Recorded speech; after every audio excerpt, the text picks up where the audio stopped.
আসসালামু আলাইকুম বন্ধুরা। আজকে আমি রান্না করব ডাঁটা এবং আলু দিয়ে পাঙ্গাস মাছের তরকারি।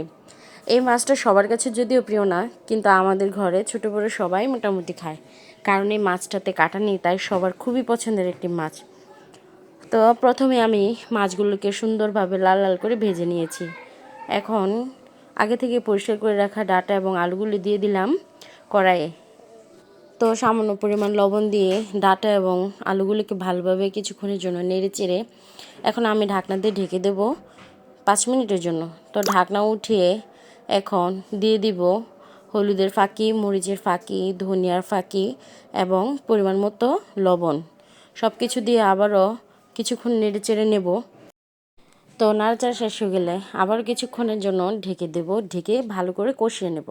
কষানো শেষ হয়ে গেছে, এখন আমি দিয়ে দিয়েছি পরিমাণ মতো পানি। সত্যি দেখতে যতটা মজা হয়েছিল, খেতে এর চেয়েও বেশি মজা হয়েছে। কেউ খারাপ কমেন্ট করবেন না, আপনাদের কাছে এটা ভালো নাই লাগতে পারে, কিন্তু আমাদের কাছে এই মাছটা খুবই পছন্দের। তো আশা করি সবার কাছে ভিডিওটা অনেক বেশি ভালো লেগেছে, আর আমাকে আপনারা অবশ্যই অনেক বেশি বেশি সাপোর্ট করবেন। ধন্যবাদ সকলকে।